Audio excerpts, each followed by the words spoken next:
ജനരോഷം ഇരമ്പുന്നു.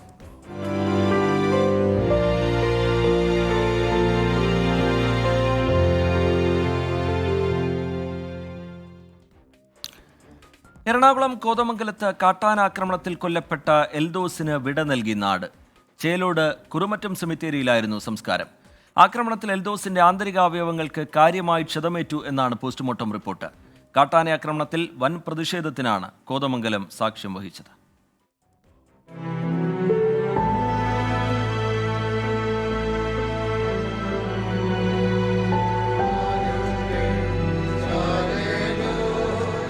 കുട്ടമ്പുഴ ഉരുളന്തണ്ണിയിലെ മാർത്തോമ പള്ളിയിലായിരുന്നു സംസ്കാര ശുശ്രൂഷകൾ.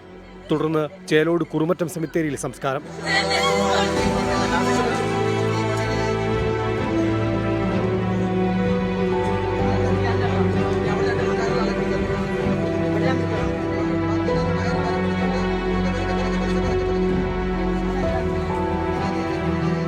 എറണാകുളം കളമശ്ശേരി മെഡിക്കൽ കോളേജിലെ പോസ്റ്റ്മോർട്ടം നടപടികൾക്ക് ശേഷം 12 മണിയോടെയാണ് എൽദോസിന്റെ മൃതദേഹം ബന്ധുക്കൾക്ക് വിട്ടു നൽകിയത്.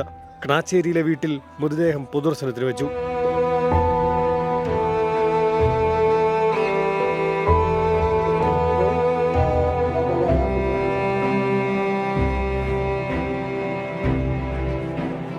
കാട്ടാനശല്യം തടയാൻ പ്രദേശത്ത് ഒരു സംവിധാനവുമില്ലെന്ന് എൽദോസിന്റെ കുടുംബവും നാട്ടുകാരും ആരോപിച്ചു.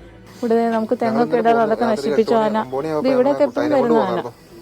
ഇവിടെ യാതൊരു ആനനെ ഇത് ചെയ്യാനായിട്ട് യാതൊരു സംവിധാനവും ഇല്ല. ഒരു ലൈറ്റോ കാര്യങ്ങളോ ആന ഇവിടെ അപ്പച്ചനൊന്നും ഉറക്കമില്ല രാത്രി ആനനെ പേടിച്ചിട്ട്. ആന ഇങ്ങനെ ഇറങ്ങാറൊക്കെ ഉണ്ട്. ആന ഇറങ്ങാൻ തുടങ്ങിയിട്ട് കുറെ കാലങ്ങളായി. ഇവിടെ ഫോറസ്റ്റുകാരോട് പറഞ്ഞ് അവരോട് പലരോടും പല രീതിയിലും പറഞ്ഞതാ. പക്ഷെ ആരും അത്ര ഗവനിക്കുന്നില്ല. പണ്ട് ഇവിടെ ഒരു ഫെൻസിങ് വലിച്ചായിരുന്നു, അത് കംപ്ലീറ്റ് പോയി. പിന്നെ ഒരു നിലവാടിനൊരു വൈൽഡ് ലൈറ്റ് പോലും ഇട്ടിട്ടുള്ള ആനാന്ന് വെച്ചാൽ ഭയങ്കര ശല്യാന്നേ. പ്രതിഷേധവും സംഘർഷ സാഹചര്യവും കണക്കിലെടുത്ത് ഉരുളൻതണ്ണിയിലും പരിസരത്തും പോലീസ് സുരക്ഷ ശക്തമാക്കിയിരുന്നു. കുട്ടമ്പുഴ പഞ്ചായത്തിൽ വിവിധ സംഘടനകൾ ആഹ്വാനം ചെയ്ത ഹർത്താൽ പൂർണ്ണമായിരുന്നു. ഉച്ചയ്ക്ക് ശേഷം കോതമംഗലം ഫോറസ്റ്റ് ഓഫീസിലേക്ക് ജനകീയ പ്രതിഷേധ മാർച്ച് സംഘടിപ്പിച്ചു.